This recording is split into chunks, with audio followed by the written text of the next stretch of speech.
Good morning student. मैं कैलाश चंद, रसायन विज्ञान प्रवक्ता, महाराजा सूरसेन इंटर कॉलेज मुरादाबाद। तो प्यारे बच्चों, आज मैं आपके लिए लाया हूँ मेंडलीव की आवर्त सारणी। तो प्यारे बच्चों, ये जो मेंडलीव की आवर्त सारणी है ये फर्स्ट ईयर और 12th के लिए दोनों के लिए है। तो फर्स्ट ईयर और सेकेंड ईयर वाले बच्चे इसको ध्यानपूर्वक देखेंगे। तो देखिएगा, जैसे आपको दिखलाया गया है कि यहाँ ये जो अंग्रेजी का अल्फ़ाबेट लिखा है H, इसको कहते हैं एलिमेंट, अर्थात एलिमेंट या फिर सिंबल। इसका मतलब होता है प्रतीक।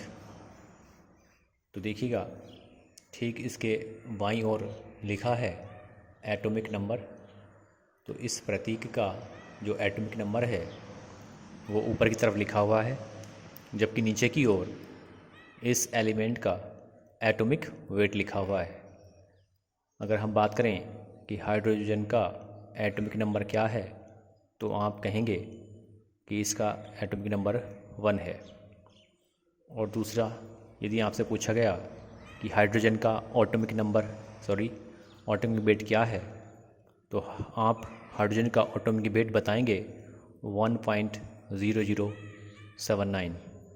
तो प्यारे बच्चों, यहाँ देखना यह है कि दशमलव के बाद यदि 00 हों तो उसको उस डिजिट को छोड़ दिया जाता है। अतः यहाँ इसका एटॉमिक वेट केवल 1 ही पढ़ा जाता है। आइए आगे चलते हैं। देखिएगा, मैंने यहाँ दिखाया है कि मेंडलीव की आवर्त सारणी को 7 आवर्तों तथा 18 वर्गों में विभक्त किया जाता है।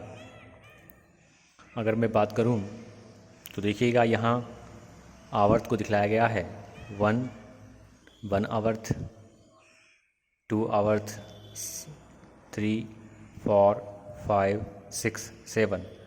ठीक इस प्रकार ये जो ऊर्ध्वाधर ये जो आपको दिखलाया गया है वर्टिकल लाइन, ये मैंने वर्टिकल लाइन दिखा रखी है 1, 2, 3, 4, 5, 6 और 7। तो बेटा, ये जो है आपका कहलाएंगी आवर्त। इसको अंग्रेजी में पीरियड भी कहा जाता है। जबकि इसमें यदि देखा जाए तो हॉरिजेंटल जो लाइनें हैं वो इसमें 18 आपको दिखलाई देंगी, जिनको हमने अभी वर्ग कहा। इनको वर्ग कहा जाता है या फिर समूह कहा जाता है। ठीक, तो देखिएगा, एक समूह, दूसरा समूह, तीसरा समूह, चौथा समूह, 5वां, 6वां, 7वां, 8वां, 9वां, 10वां, 11वां, इसके बाद 12वां, 13वां, 14वां, 15वां, 16वां और 17वां और इसके बाद 18वां। तो प्यारे बच्चों, इस तरह से यदि हम ऊपर से नीचे की तरफ चलें तो इधर हम ग्रुप को देखते हैं, जबकि हम यदि बाएं से दाएं तरफ चलते हैं तो हम आवर्तों को पाते हैं। तो प्यारे बच्चों, यदि आपसे पूछा जाए कि मेंडलीव की आवर्त सारणी में कुल कितने आवर्त हैं, तो आपको बताना होगा कि मेंडलीव की आवर्त सारणी में केवल 7 आवर्त हैं तथा 18 वर्ग हैं। तो आइए बात करते हैं पहले वर्ग की। तो पहले वर्ग में आपको दिया गया है हाइड्रोजन, दूसरा तत्व दिया गया है लिथियम, तीसरा तत्व दिया गया है सोडियम, और नेक्स्ट जो एलिमेंट दिया गया है वो दिया गया है पोटेशियम। इसके बाद दिया गया है रूबिडियम, उसके बाद सीजियम और उसके बाद फ्रेंशियम। तो इसके बाद इन तत्वों को याद करने के लिए एक अच्छा फार्मूला यहाँ बनाया गया है। देखते हैं फार्मूला क्या है। तो इस लाइन को हम पढ़ सकते हैं हलीना, हलीना हलीना के आरबी सीस फर, अर्थात एक बार फिर से देखिएगा, हलीना के आरबी सीस फर। तो प्यारे बच्चों, इस तरह से इसको पहले कॉलम को याद रखा जा सकता है। आइए दूसरे कॉलम के लिए बात करते हैं। दूसरे कॉलम में आपको दिया गया है beryllium, magnesium, calcium, strontium, barium और रेडियम। तो प्यारे बच्चों, जैसे कि सेकंड कॉलम में मैंने अभी आपको सारे एलिमेंट के नाम बताएं। अब इन नामों को याद रखने के लिए हम एक स्पेशल ट्रिक यूज़ करते हैं, जो इस प्रकार है। वो यह है, जैसे कि बी लिखा हुआ है तो इसको लिखते हैं बेटा, एम जी से मांगे, बेटा मांगे, कार स्कूटर बाप राजी। तो प्यारे बच्चों, बेटा मांगे, कार स्कूटर बाप राजी। तो इस तरह से हम इसकी ट्रिक बनाकर इसको याद कर लेते हैं, जिससे इसको लिखना बहुत ही आसान हो जाता है। आप इसको लिख कर के इसका अभ्यास करेंगे तो मैं समझता हूँ कि आप बहुत अच्छा कर पाएंगे। तो आइए, ये हमने दोनों एस ब्लॉक को पढ़ लिया है। एस ब्लॉक में दो ही समूह आते हैं, फर्स्ट और फर्स्ट ए। ठीक है, दो समूह आएंगे, फर्स्ट ए और सेकेंड ए। तो फर्स्ट ए और सेकेंड ए के तत्वों को बेटा क्रम से क्षारीय धातुएं तथा क्षारीय मृदा धातुएं भी कहा जाता है। अगर यदि आपसे पूछता है कि बताइए क्षारीय धातु कौन कौन सी होती हैं, तो उसमें आप हाइड्रोजन को छोड़ करके बाकी से सभी धातु का नाम ले सकते हैं, जैसे कि लिथियम, सोडियम, पोटेशियम, रुबिडियम, सेंशियम और फ्रेंशियम। ये सभी क्षारीय धातु हैं। और यदि आपसे पूछा जाए कि क्षारीय मृदा धातुएं कौन सी होती हैं, तो बेटा आपको फर्स्ट ए ग्रुप को छोड़ करके सेकंड ए ग्रुप में आने वाले सभी एलिमेंटों के नाम लेने होते हैं। इसमें से आप कोई सभी एलिमेंट आप बता सकते हैं, जैसे कि क्षारीय मृदा धातुओं में beryllium, magnesium, calcium, strontium, barium और रेडियम आता है। आइए बात करते हैं पी ब्लॉक की। तो बेटा जैसे कि आपको दिखलाया गया है पी ब्लॉक के एलिमेंट यहाँ दिखलाया गया है।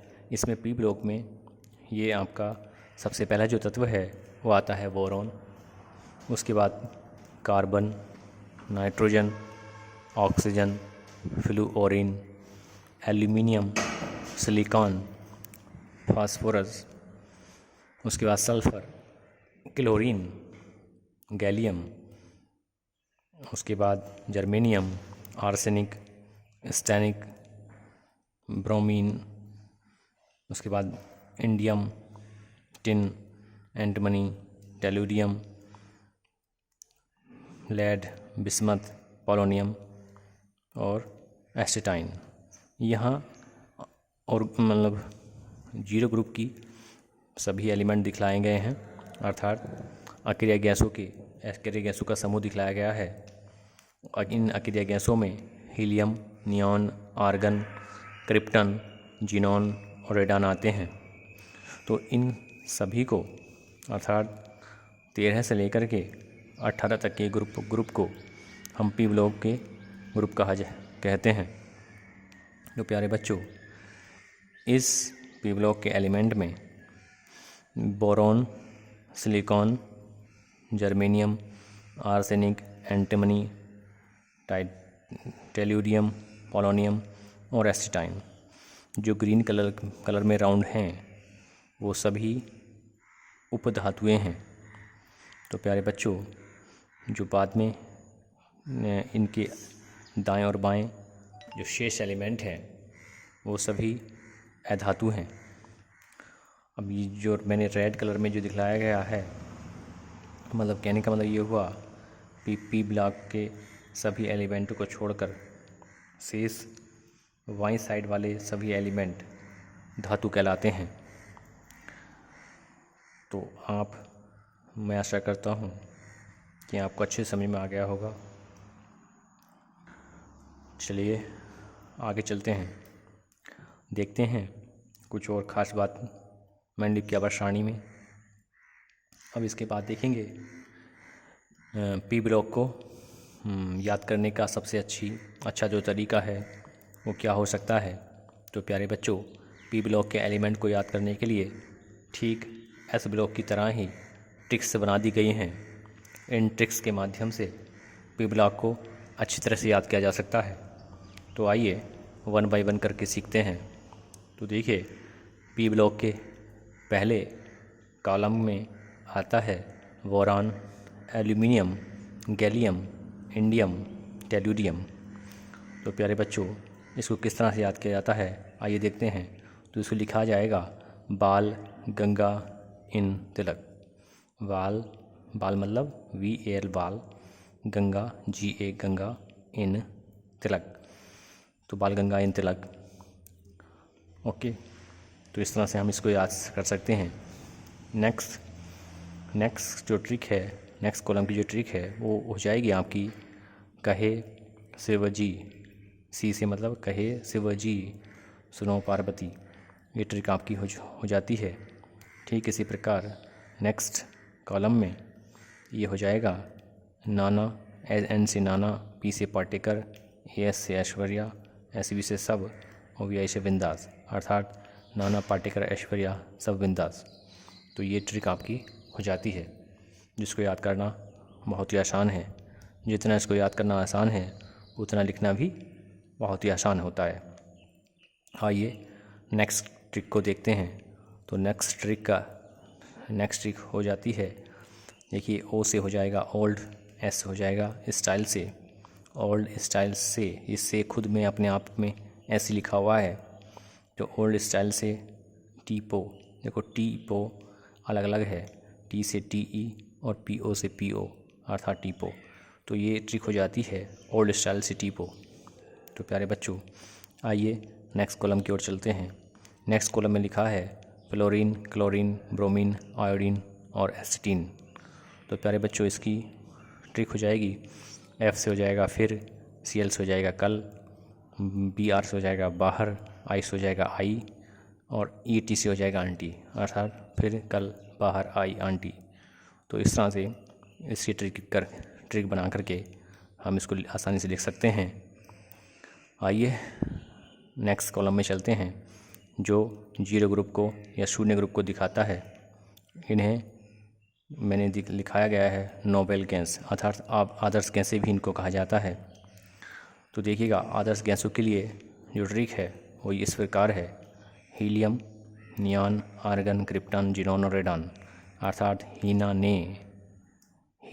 नीना और करीना। देखिए 4 नाम हो गए हैं, हीना, नीना और करीना। और को हम AR लिखेंगे, HE हीना, नीना और करीना। ने इसमें बेटा साइलेंट रहेगा। 0 XE लिखेंगे, 0 को 0 रन बनाए। तो इस प्रकार हम इनको याद कर सकते हैं। आइए इसमें से कुछ क्वेश्चन और लेते हैं। देखिएगा, इस पी ब्लॉक के एलिमेंट में आपसे पूछा जा सकता है कि ऐसी कौन सी अक्रिय गैस है, अर्थात उस गैस का नाम बताओ जो बल्ब में भरी जाती है। तो बेटा, बल्ब में भरी जाने वाली अक्रिय गैस का नाम होता है आर्गन, AR से दर्शाते हैं। ठीक इसके बाद यदि आपसे कोई पूछ ले कि बताइए ऐसी कौन सी गैस है जो हवाई जहाज़ के पहियों में भरी जाती है और जो सबसे हल्की होती है, तो प्रकृति में सबसे हल्की पाई जाने वाली जो गैस है वो हो जाएगी आपकी हीलियम। बेटा, हीलियम को हवाई जहाज़ के पहियों में भी भरा जाता है क्योंकि यह सबसे हल्की होती है। वेट लॉस करने के लिए इसको हवाई जहाज़ के पहियों में भरा जाता है। ठीक इसके बाद आइए कुछ और बातें जानते हैं। संक्रमण तत्व के बारे में देखते हैं। तो यहाँ लिखा है संक्रमण तत्व डी ब्लॉक के एलिमेंट। तो डी ब्लॉक के एलिमेंट आप देखते हैं कि टाइटेनियम से लेकर के, और ये आपका लिखा है वैनेडियम, क्रोमियम, ये जितने भी रेड कलर में मैंने दिखाया है ये सभी डी ब्लॉक के तत्व हैं। ठीक, आगे चलते हैं। अच्छा, एक बात और मुख्य, यहाँ मैंने दो चीज़ें दिखाई हैं, लैंथेनियम और एक्टिनियम। बेटा लैंथेनियम और एक्टिनियम के जो प्रॉपर्टीज़ हैं, लैंथेनियम और एक्टिनियम की जो प्रॉपर्टीज़ हैं अर्थात गुणधर्म हैं, वो कुछ जो यहाँ ये लैंथेनाइट और एक्टिनाइट की जो श्रेणी है इनसे मिलते जुलते हैं। बेटा इन जो तत्वों की, इन सभी तत्वों की जो मैंने यहाँ अलग से टेबल में बनाए हैं, इन तत्वों की खोज चूँकि बाद में हुई थी और पहले वाली जो सारणी थी ये पूरी कंप्लीट बन चुकी थी, और जब इनकी इन नेक्स्ट तत्वों की खोज हुई तो इनके गुण लैंथेनम और एक्टिनाइट से मिलते जुलते पाए गए।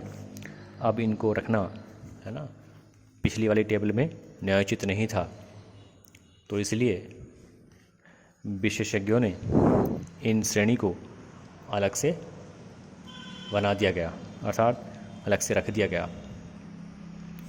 अब इनका नाम उन्हीं दो तत्वों के नाम पर लैंथेनाइट्स सीरीज और एक्टिनाइट सीरीज को रख दिया गया। कहने का मतलब ये है कि लैंथेनाइट जो सीरीज है वो लेंथ Na से नीचे आनी है, La से नीचे आनी है सॉरी, और जो ये जो सीरीज आनी है नीचे वाली वो एक्टिनाइट के ठीक नीचे आनी है। तो मैं समझता हूँ ये आपने अच्छी तरह से समझ लिया होगा। आइए, मैंने कुछ नोट्स लिखे हैं जिसको आप अच्छी तरह से समझ सकते हैं। देखिए, इसमें लिखा है आवर्त की संख्या 7, वर्ग कितने हैं 18, क्षारीय धातु कौन सी हैं, वो लिखा है वर्ग फर्स्ट ए के सभी एलिमेंट्स क्षार धातु कहलाते हैं। क्षारीय मृदा धातुओं में वर्ग सेकेंड ए के सभी एलिमेंट्स आते हैं। संक्रमण धातुओं में वर्ग फर्स्ट वी से 7th वी व 8th वी अर्थात वर्ग 8, 9 और 10 के सभी एलिमेंट्स आ जाते हैं। अधातुओं में वर्ग 3rd ए से 5th अर्थात 7th ए के सभी एलिमेंट्स उपधातु को छोड़कर आ जाते हैं। आइए उपधातु को देखते हैं। तो उपधातुओं में bismuth, silicon, germanium, arsenic, antimony, tellurium, polonium और एस्टेटाइन आ जाते हैं। आइए आगे देखते हैं। दुर्लभ मृदा तत्व में लैंथेनाइट श्रेणी के सभी तत्व आते हैं, जबकि ट्रांस यूरेनिक तत्व में एक्टिनाइट श्रेणी के सभी तत्व होते हैं, शामिल होते हैं। मुद्रा धातुओं में कॉपर और Ag और आपका Au अर्थात तांबा, चांदी और सोना आता है। इनको मुद्रा धातुएं कहते हैं। मुद्रा धातु का मतलब ये है कि इन धातु की मुद्राएं बनाई जाती हैं। और एक बात और मुख्य, अब तक यानी ज्ञात कुल तत्वों की संख्या 118 है। तो प्यारे बच्चों, ये कुछ ज़रूरी बातें थी जो मैंने मेंडलीव की आवर्त सारणी में आपको समझाई। मैं उम्मीद करता हूँ कि इस वीडियो में आपको कुछ बातें ज़रूर समझ में आ जाएंगी, मैं आशा करता हूँ। और यदि कोई बात आपको समझ में नहीं आती है तो आप मुझे कमेंट करके वो बात आप पूछ सकते हैं। तो आज की वीडियो में केवल इतना ही। धन्यवाद।